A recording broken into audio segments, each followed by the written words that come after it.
Hello everyone, welcome to back my YouTube channel Nursing Beat. Today I am going to discuss about neurological disorder that is spina bifida. Spina bifida क्या है कि Latin word से लिया गया है word split spine. इसमें क्या होता है कि जो स्पाइन की कंटिन्यूटी होती है उसमें प्रॉब्लम आ जाती है, अबनॉर्मेलिटी आ जाती है, वो अपनी जगह से प्रोट्रूड कर जाती है, स्प्लिट कर जाती है। It is the developmental congenital disorder. इसको हम क्या बोलते हैं? डेवलपमेंटल कंजेनिटल डिसऑर्डर भी बोलते हैं। और इसके क्या कारण होते हैं? By the it is caused by incomplete closing of embryonic neural tube. ये किसके कारण होता है? जब embryonic neural tube properly close ना हो तो उसके कारण पेशेंट को स्पाइना बाइफिडा की प्रॉब्लम हो सकती है। Some vertebrae overlying the spinal cord are not fully formed and remain unfused and open. Some vertebrae जो होते हैं वो उसमें क्या होती है प्रॉब्लम कि वो पूरी तरह से फॉर्म नहीं होते, बने नहीं होते, जितना उसका स्ट्रक्चर होता है वो पूरी तरह से नहीं फॉर्म होते एंड वो ओपन ही रह जाते हैं, मीन्स फ्यूज नहीं होते, ओपन ही रह जाते हैं स्पाइना बाइफिडा की कंडीशन में। If the opening is large enough, कहते हैं कि अगर ओपनिंग जो काफ़ी लार्ज है तो उसके कारण क्या होगा कि जो स्पाइनल कॉर्ड का मोस्टली पोर्शन होता है वो प्रोट्रूड कर जाएगा। किससे प्रोट्रूड करेगा? स्लिप कैसे होगा? जो बोन्स के बीच में ओपनिंग होती है वहाँ से जो स्पाइनल कॉर्ड का पोर्शन होता है वो प्रोट्रूड कर जाएगा, तो उस कंडीशन को बोलते हैं स्पाइना बाइफिडा। अब हम बात करेंगे इसके कॉजेज़ के बारे में, किसके कारण पेशेंट को स्पाइना बाइफिडा की प्रॉब्लम होती है। Maternal diabetes. ये स्पाइना बाइफिडा की जो प्रॉब्लम होती है स्पाइना बाइफिडा की, ये किसके कारण होती है? Maternal diabetes means during pregnancy अगर मदर को डायबिटिक की प्रॉब्लम है तो उसके कारण भी ये क्या है प्रॉब्लम हेरिडिटरी उसके ऑफस्प्रिंग में हो सकती है। अगर फैमिली हिस्ट्री है, फैमिली हिस्ट्री के कारण भी हो सकती है ये प्रॉब्लम। कोई ओबेसिटी है, काफ़ी किसी का ओवरवेट है, उसके कारण भी पेशेंट को स्पाइना बाइफिडा की प्रॉब्लम हो सकती है। Increase body temperature. समटाइम क्या होता है कि ड्यूरिंग डिलीवरी टाइम जो प्रेगनेंसी टाइम कोई भी अल्ट्रेशन आए, बॉडी टेम्परेचर हाई हो, तो उसके कारण क्या होगा कि इलेक्ट्रिक जैसे ब्लैंकेट देते हैं कि मीन्स बॉडी का टेम्परेचर ठीक करने के लिए पेशेंट को क्या करते हैं, इलेक्ट्रिक ब्लैंकेट्स देते हैं, तो उसके कारण भी स्पाइना बाइफिडा की प्रॉब्लम्स हो सकती है, नर्व्स में प्रेशर पड़ सकता है। मेडिकेशन, अगर कोई काफ़ी लॉन्ग टाइम से मेडिसिन ले रहा है, जैसे कि मदर डायबिटिक मेलाइटिस है जहाँ कोई और मेडिसिन ले रही है, एंटी कन्वर्जेंस थेरेपी उसकी स्टार्ट है, उसके कारण भी ये प्रॉब्लम जो स्पाइना बाइफिडा की प्रॉब्लम है वो उसके ऑफस्प्रिंग में हो सकती है through the genes. Pregnant women taking valproic acids have, अगर किसी प्रेग्नेंट वुमेन को कोई प्रॉब्लम है, वो वेलपोरिक एसिड की मेडिसिन ले रही है, तो उसमें काफ़ी ज़्यादा चांस होते हैं कि पेशेंट को स्पाइना बाइफिडा की प्रॉब्लम हो। नेक्स्ट इज जेनेटिक बेसिस पे भी हो सकती है ये प्रॉब्लम, मीन्स जीन्स के थ्रू जो वन जनरेशन से दूसरी जनरेशन में कन्वर्ट हो सकती है, ट्रांसमिट हो सकती है। फॉलिक एसिड डेफिशिएंसी, अगर किसी को फॉलिक एसिड की डेफिशिएंसी है, मदर को फॉलिक एसिड डेफिशिएंसी है, तो उसके ऑफस्प्रिंग में ऑब्वियस की ये प्रॉब्लम हो सकती है। ड्यूरिंग बर्थ के टाइम पेशेंट को क्या हो सकती है, फॉलिक एसिड की डेफिशिएंसी आ सकती है, तो पेशेंट की जो स्पाइन है उसमें जो नर्व्स होती हैं वो मेनिंजेस हो जाती हैं, वो प्रोट्रूड कर जाती है इस कंडीशन में। Next causes is embryology. Embryology क्या होती है कि इसमें न्यूरल ट्यूब जो होती है फेल हो जाती है, कि वो प्रॉपरली क्लोज नहीं होती during the first month of embryonic development. जब बेबी की डेवलपमेंट होती है तो उसके कारण उसकी जो न्यूरल ट्यूब होती है वो प्रॉपरली क्या होती है, क्लोज नहीं होती, वो ओपन ही रह जाती है, फ्यूज नहीं होती। उस कंडीशन में पेशेंट को स्पाइना बाइफिडा की प्रॉब्लम हो सकती है। अब हम बात करेंगे इसकी टाइप्स के बारे में, कौन कौन सी टाइप्स आती है स्पाइना बाइफिडा में। फर्स्ट है spina bifida malformations fall into 3 categories under this. Spina bifida occulta means hidden, spina bifida cystica with meningocele, spina bifida cystica with myelomeningocele. First one is spina bifida occulta. The outer part of some of the vertebrae is not completely closed.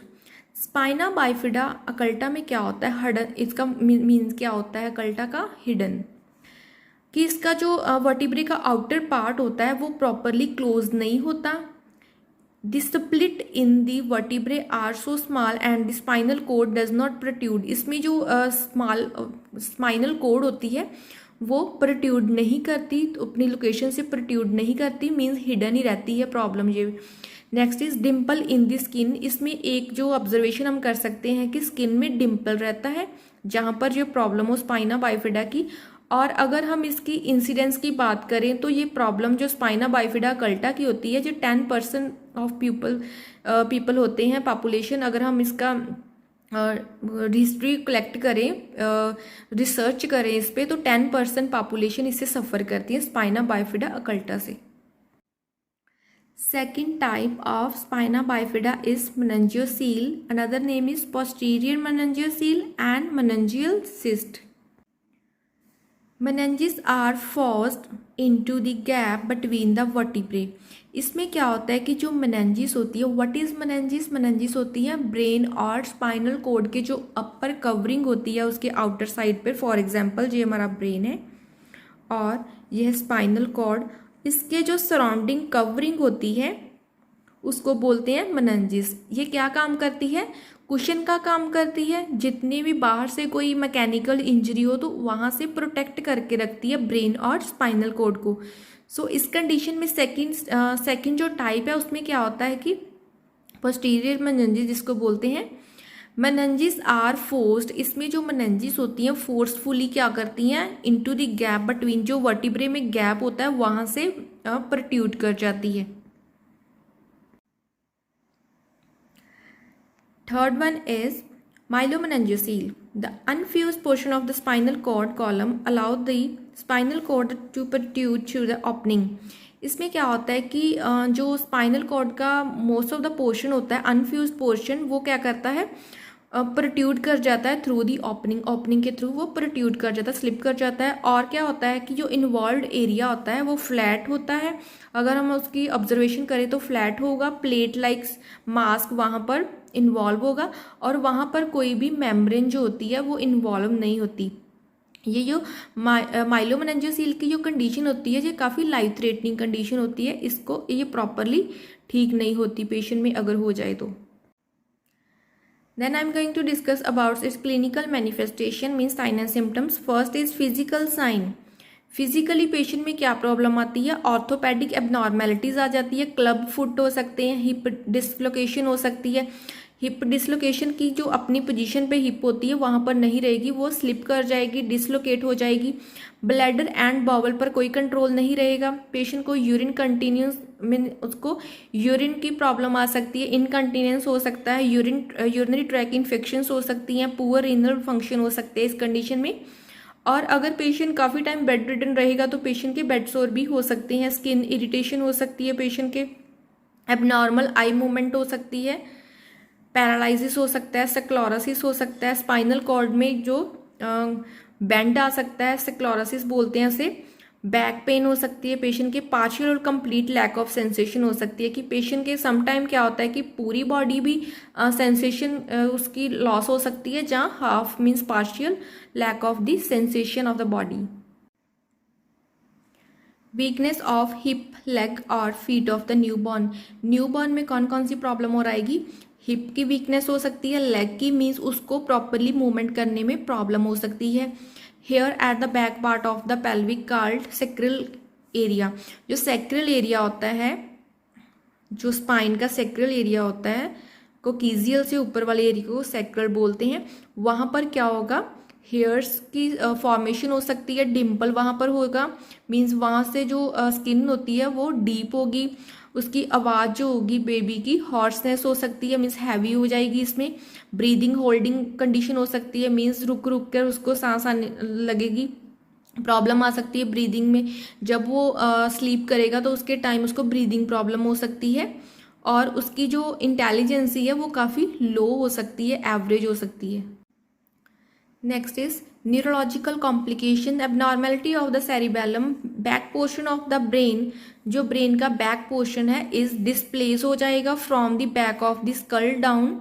कहाँ से चला जाएगा? Skull down to the upper neck पर चला जाएगा, उसमें problem आ जाएगी। Next is executive function, patient को planning, organization, initiation, working memory में प्रॉब्लम आ सकती है कि पेशेंट अपने आप कोई भी अपना डिसीजन नहीं ले पाएगा इस कंडीशन में। अगर वो ग्रो करेगा, डेवलपिंग उसकी डेवलपमेंट होगी तो उसके बाद उसको काफ़ी प्रॉब्लम आ सकती है। प्रॉब्लम सॉल्विंग में प्रॉब्लम आएगी, अब्स्ट्रक्ट करने में, जैसे मैथमेटिक्स प्रॉब्लम आ सकती है उसको, एकेडमिक स्किल्स उसके काफ़ी वीक हो सकते हैं, लर्निंग डिसेबिलिटी हो सकती है, मैथमेटिक्स और रीडिंग में काफ़ी प्रॉब्लम आ सकती है अगर उसको स्पाइना बाइफिडा की प्रॉब्लम हो तो। नेक्स्ट इज सोशल कॉम्प्लिकेशन, उसको फ्रेंड्स, अगर वो ग्रो करेगा, डेवलपमेंटिंग स्टेज में होगा तो उसको पीयर बनाने में काफ़ी प्रॉब्लम आएगी, वो काफ़ी इंट्रोवर्ट रहेगा, मीन्स एक्सट्रोवर्ट नहीं होगा। इंट्रोवर्ट होता है कि अपने आप में रहना, फ्रेंड्स कर इतना नहीं होता उसका। Next is diagnostic evaluation, under this pregnancy screening, patient की जो मदर है उसकी स्क्रीनिंग करवाएंगे, अगर उसको कोई भी प्रॉब्लम ना आए, फर्दर न्यूरल ट्यूब डिफेक्ट तो नहीं है, उसको जज करने के लिए हम पेशेंट के प्रॉपरली टेस्ट करवाएंगे। इंक्रीज तो नहीं है, जो अल्फा फिटोप्रोटीन का लेवल होता है, सीरम होता है, उसको हम टेस्ट करेंगे। अल्ट्रासाउंड करवाएंगे पेशेंट का, फीटल की स्पाइन का प्रॉपरली अल्ट्रासाउंड करवाएंगे। Next is prevention, dietary supplements, folic acids, इसमें पेशेंट को cereals, dried bean, leafy vegetable, fruits के बारे में डिस्कस कर सकते हैं।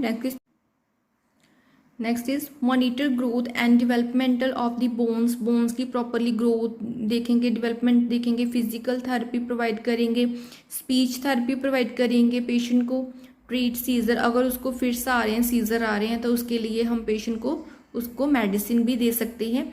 Next is immediate care, immediate care में हम पेशेंट को प्रोन पोजीशन देंगे क्योंकि उसके इरिटेशन हो सकती है स्पाइन पोजीशन में। कवर द अफेक्टेड एरिया, उसका जो इफेक्टेड एरिया है उसको हम स्टेराइल गॉज पीस से हम डिप करके नॉर्मल स्लाइन से क्लीन कर सकते हैं। उसका जो स्टेटस है हाइड्रेट रख सकते हैं इस कंडीशन में। मॉनिटर फॉर एसोसिएटेड डिफेक्ट, अगर उसके डिफेक्ट हुआ है तो उसको हम प्रॉपरली ऑब्जर्वेशन करते रहेंगे।